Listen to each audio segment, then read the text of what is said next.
কই গো গিন্নি, ঘর থেকে আমার জালটা নিয়ে এসো তো।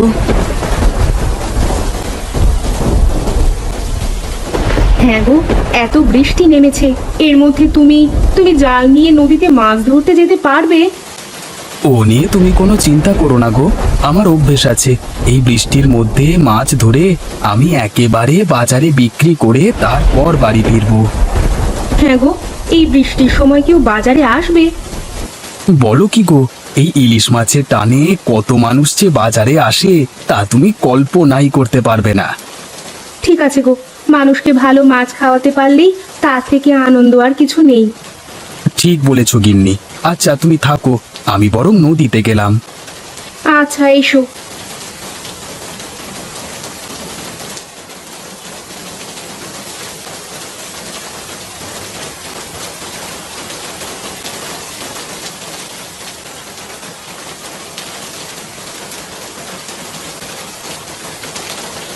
আরে গোপাল, তোমার এতক্ষণে আসবার সময় হলো?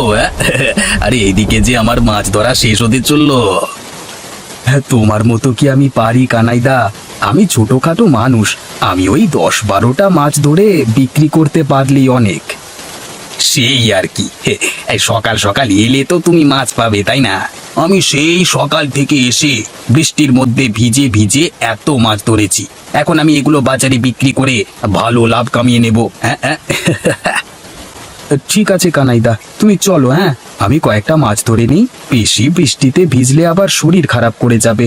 তুমি তো জানো কানাইদা, আমার শরীর তোমার মতো অত শক্তপোক্ত না। ঠিক আছে ঠিক আছে গোপাল, হ্যাঁ তাহলে আমি এগুলাম। তুমি বরং মাছ ধরে নিয়ে এসো, কেমন? হ্যাঁ ঠিক আছে।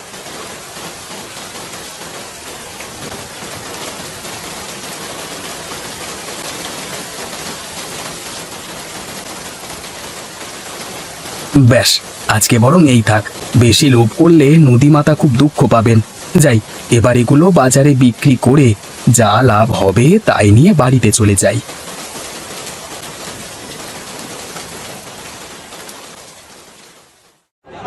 নিয়ে যান নিয়ে যান, সদ্য ধরে আনা টাটকা মাছগুলো নিয়ে যান। কম দামে ভালো জিনিস খেতে হলে আমার কাছ থেকে নিয়ে যান। আসুন আসুন, দেরি করবেন না। আরে গোপাল ভাই, তুমি এই মাত্র এখানে এসে বসলে, আমার যে এদিকে সব বিক্রি হয়ে যেতে বসলো গো। আরে কানাইদা, তোমার মতো কি এত অভিজ্ঞতা আমার আছে? আমি ছোটখাটো মানুষ, তোমার মতো ব্যবসা কি আমি শিখেছি? আমি এখানে সারাদিন বসে দেখি, যদি 2-1 খরিদ্দার আসে তাহলে তো আমার পক্ষে খুব ভালোই হয়।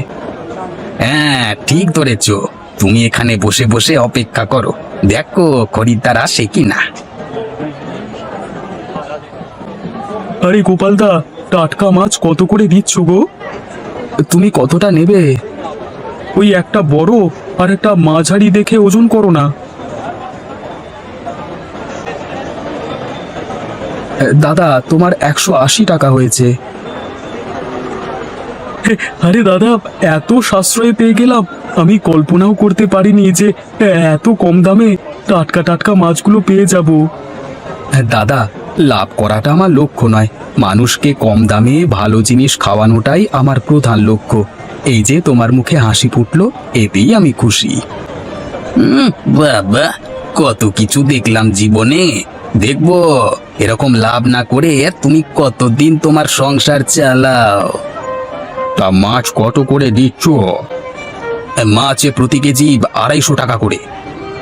বলো কি গো, এত দাম মাছের? এর থেকে তো মাংস কিনে খাওয়া ভালো। এই বৃষ্টির পানিতে ভিজে ভিজে আমাদের যে মাছ ধরে আনতে হচ্ছে সেই গভীর নদী থেকে, সেটা দেখুন, আমাদের কষ্টটা একটু বুঝুন, তাই জন্যই তো মাছের এত দাম। আচ্ছা তুমি দাঁড়াও, আমি অন্য বিক্রেতাকে একবার জিজ্ঞাসা করে দেখি। কি গো ভাই, তা তুমি মাছ কত করে বিক্রি করছো? আমার কাছে প্রতি কেজি 150 টাকা করে। বলো কি গো, 100 টাকা কম? তা মাছ ভালো হবে তো? মানে পচা টচা হবে না তো? না বাবু, এই বৃষ্টির দিনে আমি নিজে হাতে মাছ নদী থেকে ধরে এনেছি। আপনি বাড়ি নিয়ে যেয়ে খেয়ে দেখুন, যদি ভালো না লাগে তাহলে আপনার টাকা আমি ফেরত দিয়ে দেব। বেশ বেশ, তাহলে আমাকে 1 কেজি দিয়ে দাও দেখি।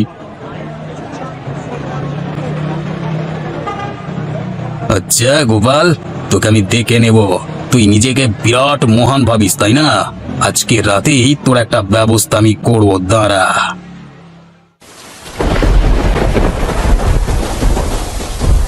কি গো, আজকে ব্যবসা কেমন হলো তোমার?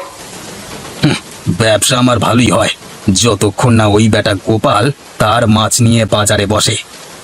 আমি জানি ওই গোপাল একটু বেশি মাতব্বরি করে, লোককে কম দামে মাছ বিক্রি করে নিজেকে মহান জাহির করতে চায়। তুমি কিছু করতে পারো না ওকে? সেটাই চিন্তা করছি, ওকে হাতে না মেরে পাতে মারবার ব্যবস্থা করতে হবে, তবেই ওই বেটার জব্দ হবে। তোমার মাথায় কি কোনো পরিকল্পনা আছে? হ্যাঁ আছে। পরিকল্পনাটা কিন্তু দারুণ কষেছো। তাহলে কবে কাজটা করবে? কাজটা আজকে রাতেই শেষ করতে হবে, রাতের অন্ধকার ছাড়া এ কাজ করা সম্ভব নয়।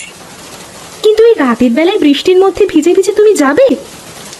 আরে বৃষ্টিতে ভিজবো কেন, মাথায় ছাতা দিয়ে যাব, আর মাত্র তো কয়েক মিনিটের কাজ। যাব, কাজটা করে আবার বাড়িতে চলে আসবো। তাহলে আর দেরি করে লাভ নেই, যত তাড়াতাড়ি কাজটা শেষ করবে ততই মঙ্গল। বেশ, তবে তুমি বসো গিন্নি, আমি তাড়াতাড়ি কাজটা শেষ করে বাড়ি চলে আসি, কেমন?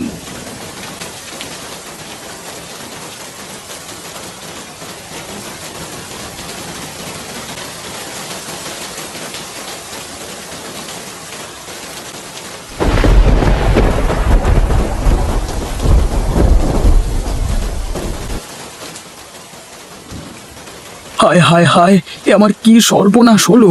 আমার ডিঙি নৌকাটা কোথায় গেল? এখন আমি কি করে মাছ ধরতে যাব?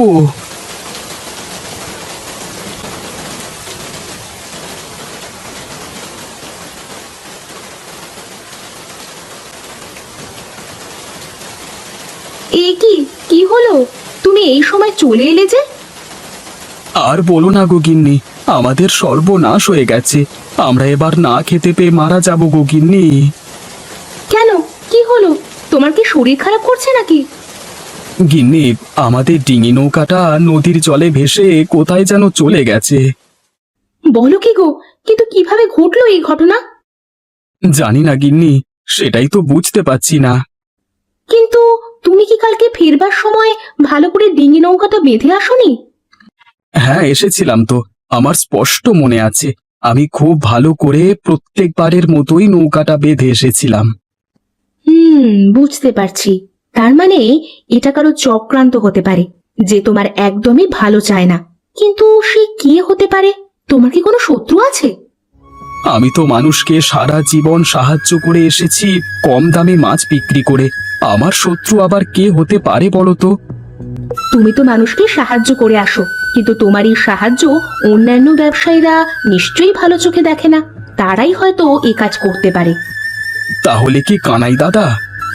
হতে পারে, বুঝলে। কানাই দাদার হাবভাব দেখলেই মনে হয় সে তোমাকে কোনো মতেই সহ্য করতে পারে না, সব সময় তোমাকে ছোট করে। কিন্তু কানাই দাদা আমার সাথে এরকমটা করবে কেন? বুঝতে পারলে না? তোমাকে ভাতে মারবার জন্য। সামনাসামনি তো তোমার ক্ষতি করতে পারছে না, তাই তোমাকে ভাতে মারতে চায়, যাতে তুমি ব্যবসা করে টাকা উপার্জন করতে না পারো।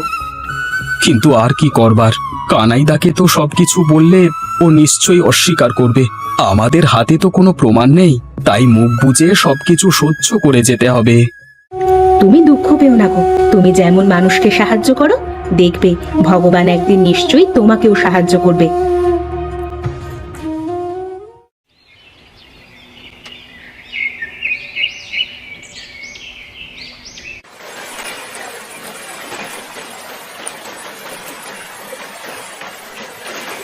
গোপাল ভাই, ঘরে আছো?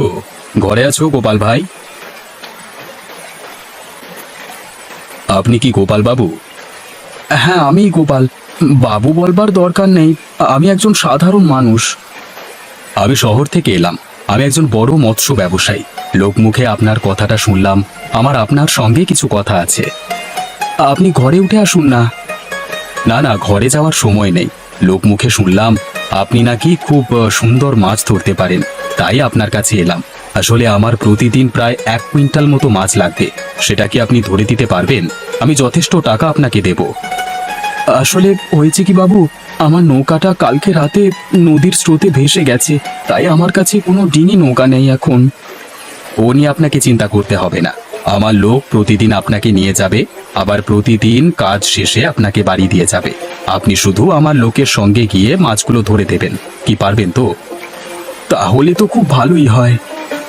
বেশ, আপনি তবে এই টাকা কটা ধরুন। এতে সর্বমোট 25,000 টাকা আছে। আপনি কাল থেকে আমাদের সাথে ব্যবসা শুরু করবেন। টাকা পয়সা নিয়ে আপনার কোনো চিন্তা নেই। ওগো, দেখলে তো, আমি বলেছিলাম না, তুমি যেমন মানুষের সাহায্য করো তেমনি ভগবান তোমাকে সাহায্য নিশ্চয়ই করবেন। হ্যাঁ গিন্নি, তুমি ঠিকই বলেছো।